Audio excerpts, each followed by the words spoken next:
Halo semua, berjumpa lagi dengan saya Erwin Supandi dari Winner Stocks Indonesia. Hari ini saya sesuai janji saya kepada teman-teman semua akan buat suatu ulasan ya, review mengenai fenomena yang terjadi akhir-akhir ini, yaitu terbang rally-nya saham-saham small cap, bank small cap ya, bank dengan market cap yang kecil, yang kita biasa sebut sebagai saham lapis ketiga. Dan ini berangkat dari emiten-emiten perbankan. Dan emiten-emiten ini adalah bank-bank yang kalau kita lihat secara fisik dengan di luar sana ya, adalah bank-bank dengan yang jumlah cabangnya juga kecil, sedikit ya, tidak banyak dan jarang kita lihat. Bandingkan dengan bank-bank besar seperti contoh Bank BCA, Bank BRI, Bank Mandiri ya. Dan fenomena ini muncul karena apa? Karena kayak minggu kemarin kita ketahui semua Bank Neo ya, BBYB naik 90-an%. Lalu ada Bank BABP ya, Bank MNC juga naiknya juga 70-an% ya, wow banget. Sebelumnya, minggu sebelumnya ada Bank Ganesha, BGTG, naik juga lumayan besar, banyak.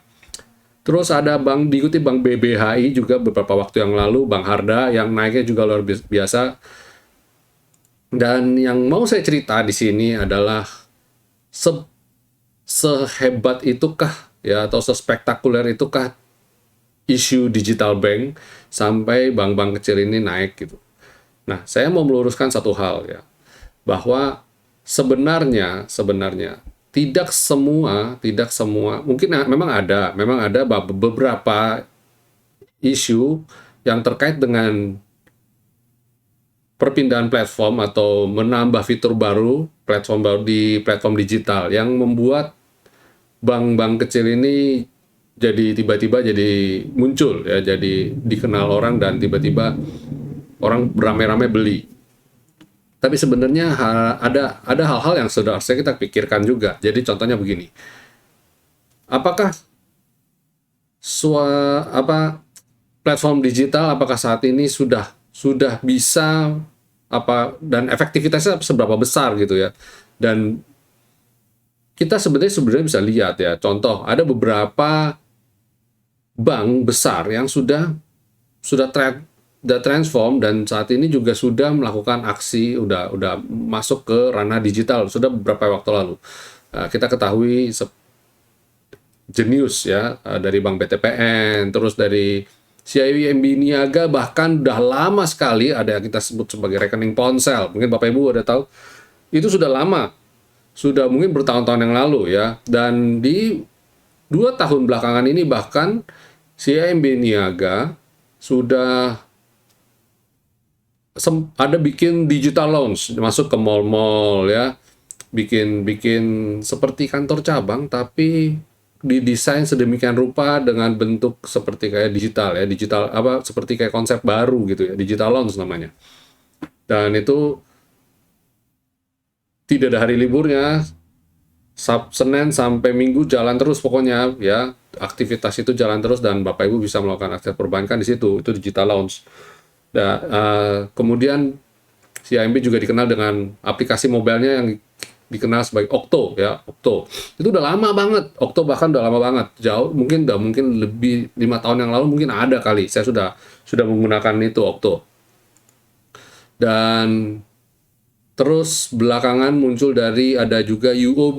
UOB juga sudah keluarin eh, platform digitalnya ya. Terus kemudian banyak, ada Digibank juga dari DBS dan masih banyak lagi. Dan dari situ kita sebenarnya bisa lihat sih sebenarnya seberapa efektif atau seberapa berpengaruhnya rekening digital itu dan dibandingkan dengan saat ini aktivitas perbankan yang konvensional.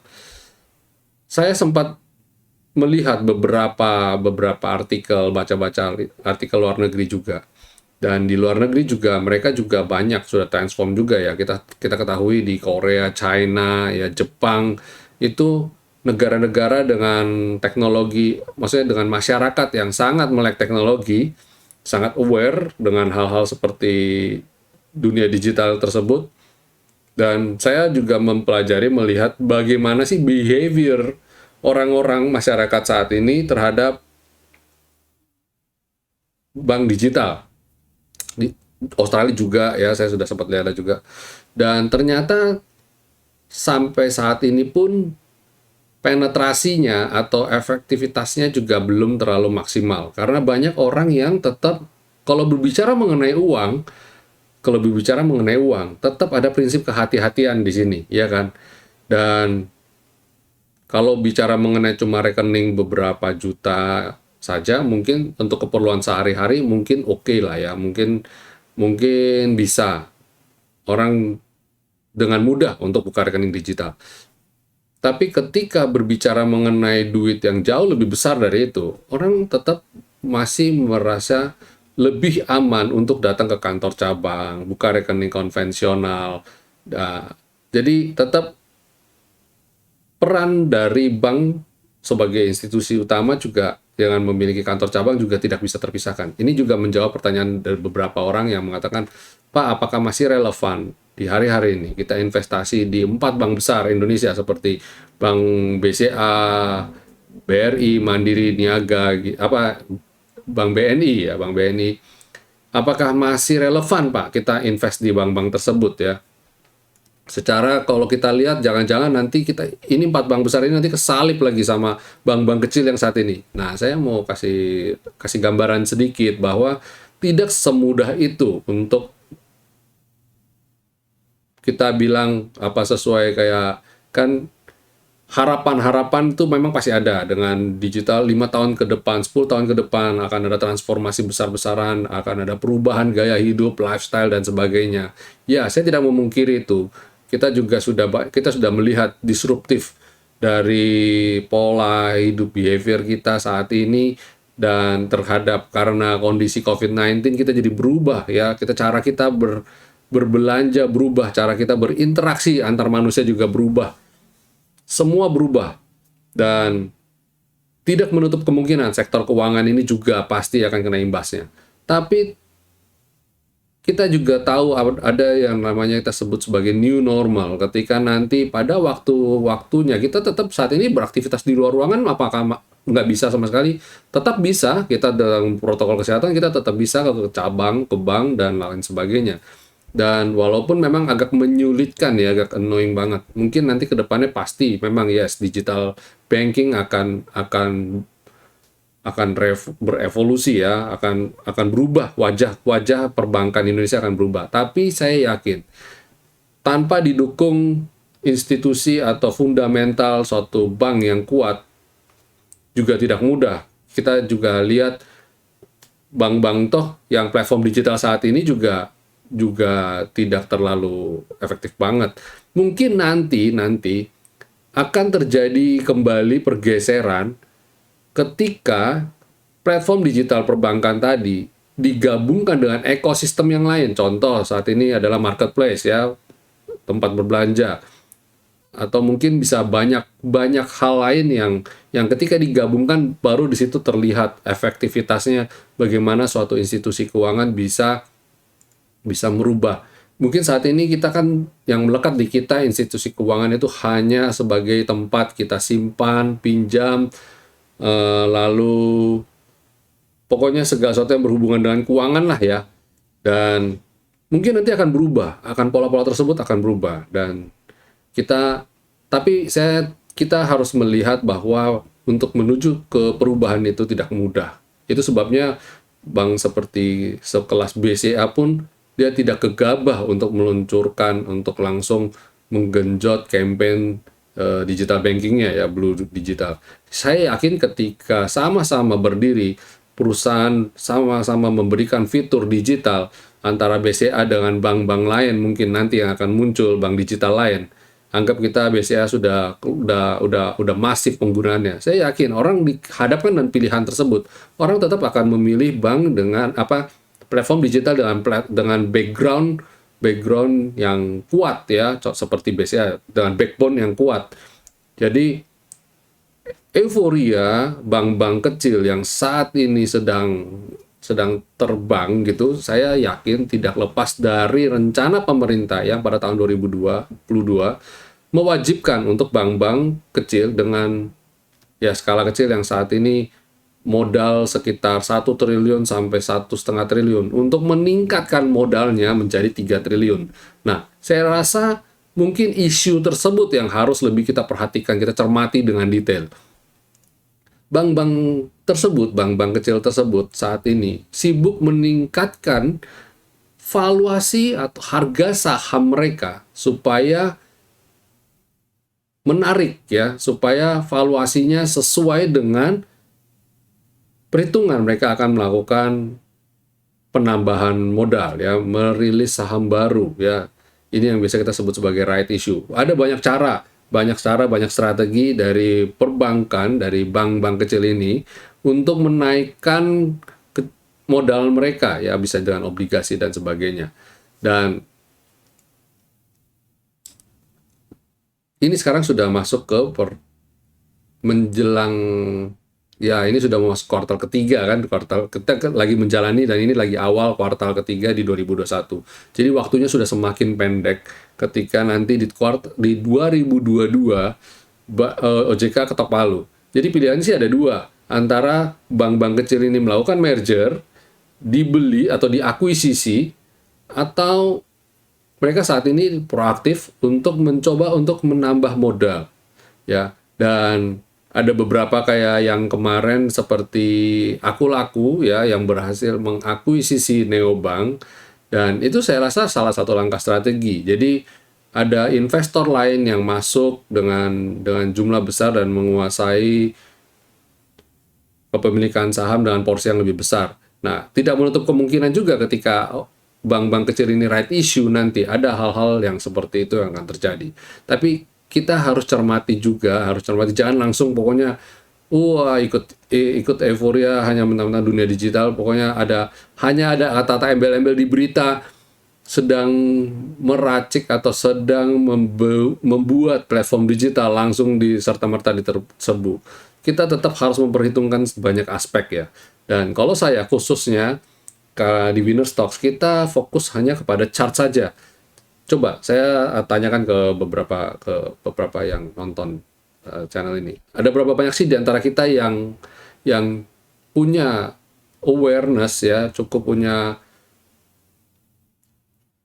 kewaspadaan untuk melihat bahwa, atau untuk bisa menganalisa pasar ya, dari fundamental, dari rumor-rumor yang ada di market ya, mengenai bank-bank kecil ini. Ayo, ada berapa banyak? Selas bank neo kayak BBYB aja yang cukup besar, atau bank MNC yang cukup besar. Bank neo malah kurang besar. Yang BBYB bank MNC yang cukup besar ya, maksudnya. Kita berapa banyak sih yang aware kalau wah ini akan dibawa naik, akan begini begitu, dan tanpa melihat chart, pokoknya beli berdasarkan rumor atau berdasarkan fundamental. Ada berapa banyak di sini? Atau kalau nggak, ada berapa banyak seorang yang melakukan investasi, benar-benar real investasi ya. Kita mau bicara mengenai value investing yang sudah masuk di BABP, BYB, dan atau BGTG sekalipun dari jauh-jauh hari. Ada? Saya yakin mungkin nggak banyak yang sudah investasi di situ dari lama. Karena apa? Raport bank-bank ini itu nggak bagus-bagus amat, Bapak Ibu. Ya, contoh lagi BNBA lah, Bacalah ya. Saya yakin tidak banyak value investor yang masuk di emiten-emiten ini karena merasa, nanti dia akan someday akan buat digital dan dia akan terbang, akan begini-begini. Saya yakin nggak banyak gitu loh. Kalaupun ada value investor, mereka akan memilih untuk masuk seperti kelas saya, IMB, ya kan? Atau kalau nggak mungkin di BBNI, BBTN, yang merasa mungkin value-nya saat ini harga terlalu murah gitu. Jadi tidak banyak yang masuk di kelas-kelas kayak tadi yang saya sebutkan tadi ya, small cap bank ya, kayak tadi saya sebut.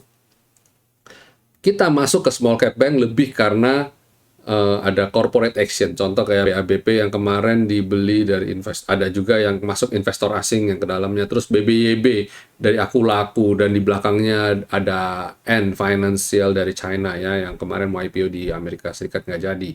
dicegah ya, dijegal ya dari pemerintah China. Dan banyak, nah kalau kayak begitu nggak, saya yakin nggak banyak, dan nggak aware berita-berita tersebut, nggak aware karena apa? Karena small cap. Jadi kalau small cap itu kadang kalau kita baca berita itu paling cuma kolom kecil aja yang kita nggak tahu beritanya. Ini umpamanya ngomong Bang Neo, kita juga Bang Neo itu apa? Bang Yuda dulu, bahkan Bang Neo itu ada Bang Yuda.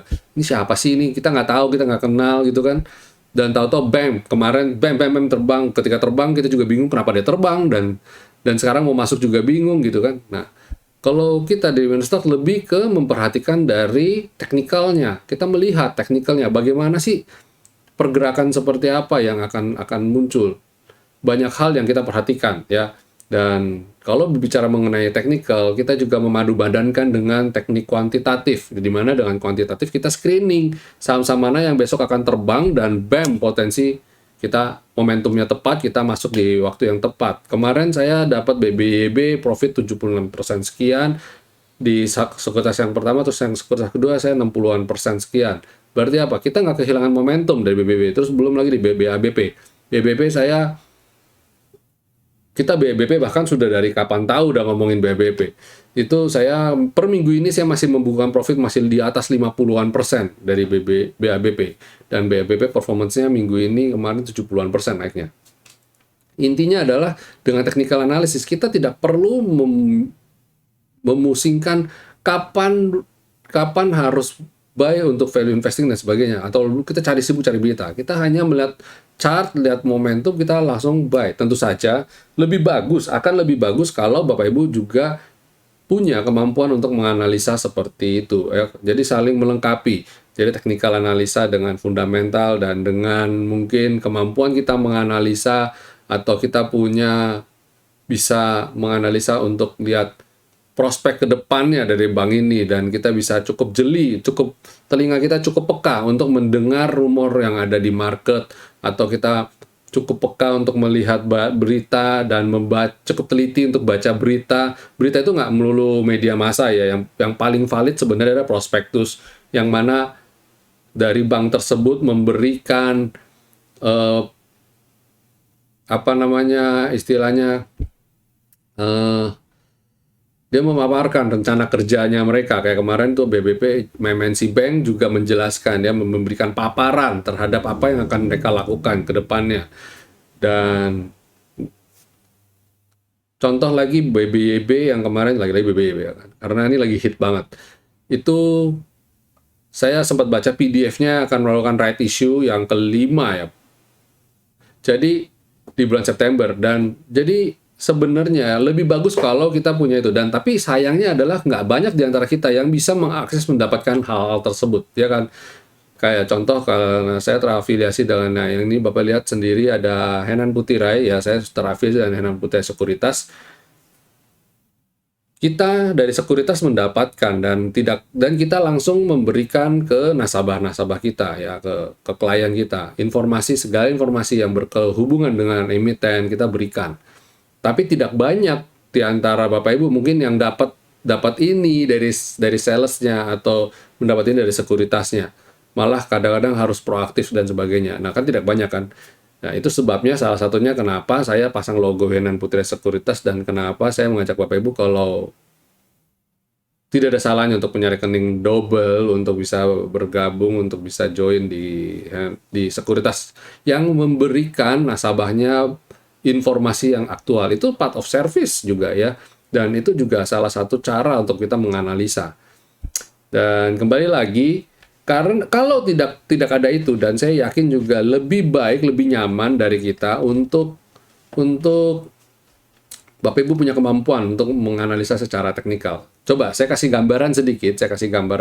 Ini buat teman-teman member juga di grup. Bagaimana sih kita melihat momentum ya, Nah, contoh ini Bank BCA. Kalau orang melihat Bank BCA seperti ini, orang akan, ya kan, kemarin mereka juga itu sebabnya banyak yang galau bertanya-tanya mengenai, Pak, Bank BCA itu gimana sih Pak, mau stock split, apakah nanti kayak Unilever sebagainya ya, berita-berita. Jadi bayangkan, hanya gara-gara Unilever habis stock split ambiar, BCA juga dikait-kaitkan dengan hal tersebut. Yang pada dasarnya saya lihat sebenarnya tidak begitu. Backbone ini begitu kuat, BCA itu begitu kuat, fundamentalnya begitu bagus. yang ketika platform digitalnya digunakan, di campaign secara masif, saya yakin mudah bagi nasabahnya, angkatan-angkatan yang masih muda-muda juga, untuk switch, untuk beralih ke platform digital mereka. Ini punya platform yang kuat. Kalau kita lihat chart monthly-nya bahkan ya, ini begitu bagus karena BCA masih berada di jalur uptrend-nya ya kan. Ya, kalau kita lihat weekly-nya juga begitu oke ya. Nah, berbanding terbalik dengan Bank Niaga. Banyak Bapak Ibu yang CIMB ya, CIMB kalau weekly juga masih bagus, tapi kalau lihat weekly-nya apa monthly-nya juga lagi sideways kan. Nah, ini yang saya sebut sebagai kan dia punya platform digital, salah satu platform institusi keuangan yang punya platform digital yang seharusnya paling siap saat ini. Harusnya kalau ikut kita ngomong isu digital, ini harusnya terbang dulu dong dibandingkan dengan bank-bank small cap. Kalau kita ngomong isu digital loh ya, yang saat ini baru meraba-raba, baru mau buat, baru wacana, dan tiba-tiba saat ini tiba-tiba aja udah terbang. Contoh BABP, Motion Bank ya. Sorry. Ini aplikasinya sudah ada yang pakai belum? Saya yakin belum banyak yang pakai ini, tapi lihat tuh, terbangnya lihat. Kalau kita ngomong monthly, ini hari ini aja udah 70%. Bayangin, belum bulan-bulan kemarin. Kalau dihitung dari sini, wow banget dari Mei. Kenaikannya udah berapa? Udah 1000% kali ya. Nggak sampai sih. Udah berapa persen ini? Udah 100. Ini 50, 150, 150, tambah 30, 180, 180, hari ini 70. Wow, udah luar biasa banget nih. Udah 280, 260, 250-an% ya. Luar biasa sekali kenaikannya yang masif. Sebenarnya lebih bahkan kalau kita lihat ini dia sampai di sini naiknya sampai sini aja udah 56% sendiri ya. Udah luar biasa lah pokoknya. Bandingkan dengan BNGA yang kayak gini ya kan nih. Yang naiknya masih ini monthly loh ya, jadi yang masih berkutat di sini ya, belum kemana-mana. Terus kemarin juga BBB kita Bapak Ibu lihat juga naiknya begitu masif luar biasa. 2 bulan ini naiknya udah 200-an, hampir 200% juga ya kan. Terus ada BGTG ini saya nggak tahu, ini isu digitalnya memang kurang kuat ini. Ini lebih ke right issue sih arahnya karena dia mau modal ya, penambahan modal. Tapi nggak banyak yang aware dengan hal-hal ini gitu. Ini luar biasa nih sebenarnya. Oh, BTPN, satu lagi BTPN. Nah, ini malah weekly-nya lihat flat ya. Bapak Ibu tahu Genius campaign-nya berapa hebat di mall. Di mana-mana mall, di mana-mana ada island-nya menawarkan rekening Genius, rekening digitalnya Genius. Dan begini-gini aja. Malah mungkin Arto yang notabene adalah arsitekturnya adalah yang create Genius ini. Naiknya udah begitu masif ya. Dan hebatnya lagi karena dia, nah ini yang saya bilang, nah kalau dia terafiliasi dengan e-commerce ya, dengan marketplace yang justru orang melihat, oh ini potensi untuk besar. Walaupun dari kacamata saya melihat belum tentu, tapi bisa jadi yes gitu ya. Nah, itu yang harus kita cermati ya, harus kita perhatikan ya. Jadi kita harus tahu kapan momentum yang tepat. Nah, kalau kita bicara mengenai investasi, kita harus tahu kapan momentum yang tepat untuk beli. Dan kalau pakai technical analisa, kita pakai weekly aja karena ini semi invest. Lihat dia kalau dia bisa breakout atau di atas selendang beli, dan kalau dia turun di bawah selendang jual, dan selama di atas selendang hold. Nah, hal-hal seperti itu ya, itu yang saya rasa mungkin Bapak Ibu harus kuasai juga gitu ya. BBCA. Nah, harus kuasai juga.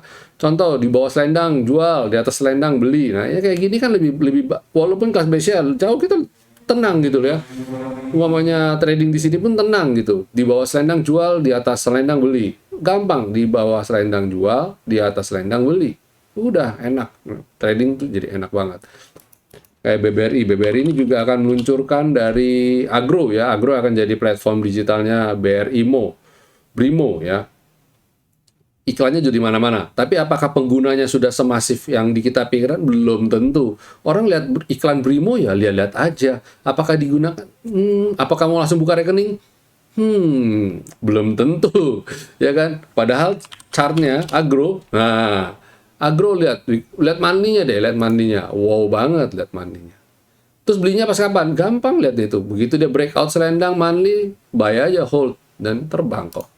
Ini juga sama. Pokoknya data selendang sama data selendang beli, ketika jebol selendang jual. Nah ini belum jebol. Nah ini jebol jual. Di atas selendang lagi beli lagi. Udah gitu aja. Enak tradingnya dengan technical analisa ala Winner Stocks Indonesia yang sudah kita di dalamnya katanya simple sepele, tapi sebenarnya di sini kita sudah menggunakan algoritma kuantitatif intelijen ya. Jadi itu sebabnya penting bagi Bapak Ibu untuk menguasai juga technical analisa. Jadi tidak serta-merta kita hanya based on news aja. News kalau kita dengarnya telat, nah ini telinga kita kadang-kadang gini, nyampe ke telinga kita itu sudah berapa hari, berapa lama. Itu. Jadi beritanya udah basi istilahnya ya. Kita cari berita yang fresh from oven. Coba aja Bapak Ibu googling ya. Kalau berita itu paling ini berita ini sebenarnya sudah diomongin berapa waktu yang lalu sebelumnya, sekarang baru sekarang baru keluar di kita gitu, baru nyampe ke media massa, baru dirilis, padahal sebenarnya berita ini sudah sampai ke telinga saya jauh-jauh hari sebelumnya. Jadi telat, saya kasih tahu Bapak Ibu, itu berita itu telat, Bapak Ibu baca berita digital itu cenderung telat ya. Jadi lagging istilahnya, lag indikator lah. Nah ini, jadi jangan serta-merta langsung wah digital. Oh, belum tentu semua. Iya, digital saat ini menjadi isu sensitif yang paling mudah Bapak Ibu terima ya. Maksudnya secara logika, nalar, terima daripada right issue. Rencana right issue kita harus hitung lagi rasionya berapa dan sebagainya. Fair value-nya nanti di level berapa dan apakah ada standby buyer dan apakah sukses right issue ini sehingga menambah minimal modal yang pemerintah tetapkan di level 3 triliun tersebut. Ya. Jadi di sini penting sekali Bapak Ibu untuk bisa memilah-milah mana sih yang benar-benar sudah cukup kuat untuk bisa jalanin transformasi digital atau cuma sekedar ngangkat isu, oh ini akan bikin platform digital dan di blow up ceritanya sehingga seakan-akan itu menjadi wacana utama dan kemudian harga sahamnya bisa naik dan nanti pada titik tertentu lakukan right issue dan kemudian dapat otomatis tambah modal. Tapi kita tidak tahu apakah platform digital tersebut strateginya bagaimana, apakah benar-benar bisa terserap pasar, apakah sesuai janjinya untuk mendapatkan sekian juta pengguna baru atau account baru gitu kan. Nah, itu nggak gampang ya. Semua butuh sistem, butuh ekosistem. Makanya saya bilang, kayak kemarin ada bilang, wah BCA habis ini setelah stock split akan ambil. Belum tentu, semua belum tentu. Kita tetap kembali lagi lihat dia punya background, bagaimana dia punya resilience ya, daya tahan terhadap krisis. Untuk melewati krisis itu juga penting dan tidak hanya serta-merta ikut-ikutan digital ya terus tiba-tiba jadi hebat gitu ya, belum tentu. Arto bisa jadi hebat karena dia ada strategi-strategi awal yang memang sudah dipikirkan jangka panjang, jadi nggak cuma sekedar ya ini mau platform digital nih kita nih, ayo terus habis itu ya kita akan right issue dan sebagainya.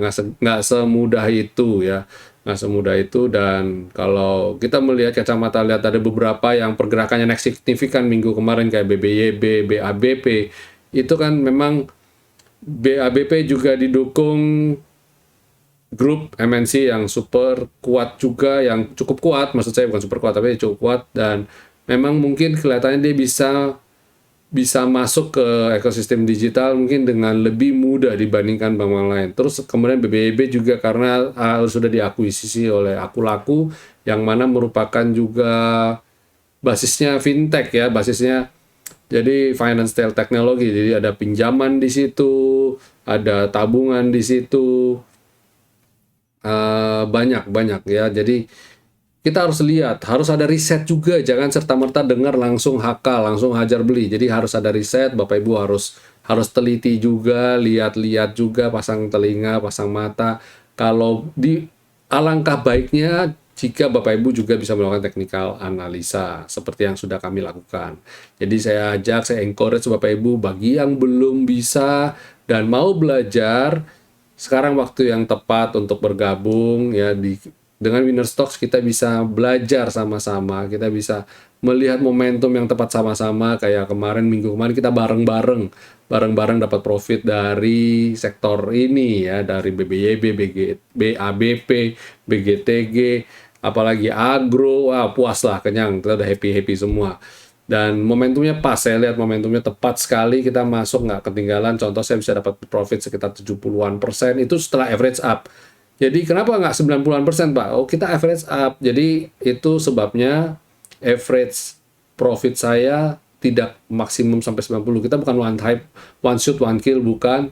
Kita lihat naik, confirm, beli lagi bertahap sampai alokasi dana yang memang kita sudah mau alokasikan di situ sudah cukup, duduk diam dan dia ngedrive sampai atas. Nah, itu strategi, bukan cuma sekedar kita trading harian ya, cari mana yang terbang hari ini, wah gitu. Kita bukan model begitu, bukan model yang heboh trading high speed trading, bukan ya. Kita analisa, ada sedikit bagian dari investasinya juga. Jadi nggak semua sekedar hit and run, bukan. Jadi Bapak Ibu yang juga mungkin merasa saya tuh nggak bisa ya hit and run begitu, gini gitu, ya nggak perlu sampai begitu. Kita analisa, lihat setidaknya selama 1 minggu lah. Selama 1 minggu kita analisa, lihat kalau trennya masih berlangsung dalam 1 minggu itu ya hold. Nanti ketika dalam titik tertentu udah waktunya jual, kita jual. Dan minggu depan ada apa yang akan terjadi? Mungkin masih saham yang sama atau mungkin berganti dengan sektor yang lain juga bisa. Kan kita nggak melulu cuma sektor digital ini saja kan. Ada musimnya. Kayak kemarin dulu pernah sektor electric vehicle, Antam, Nikel, Inco dan kawan-kawan tiba-tiba wah naik, terus ada siklusnya. Sekarang sektor digital, terus sempat sektornya sovereign wealth fund, SWF ya, yang mana konstruksi juga pada naik, terus habis itu ya turun. Nah ya, pelajaran dari sektor itu, pelajaran dari isu kemarin sovereign wealth fund, toh pada akhirnya sektor konstruksi juga ambiar. Jadi hati-hati dengan dunia digital ini, belum tentu sesuai apa yang kita impikan ya. Jadi kita harus bisa membedakan antara realita dan impian ya.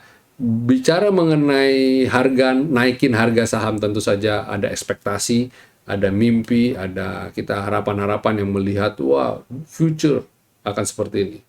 Tapi ingat, yang kita lihat itu future itu kan belum terjadi, dan itu kita punya konspirasi teori, kita saja berandai-andai kalau begini begitu, dan itu juga ditambah dibumbuin lagi dengan nikmat jika muncul di media massa, dikasih analisa-analisa yang keren, tapi belum tentu pada akhirnya endingnya akan seperti itu kan. Semua kembali lagi ke market, ke kondisi perekonomian dunia akan seperti apa, bergerak akan seperti apa. Apalagi ini institusi keuangan yang mana merupakan backbone dari ekonomi suatu negara.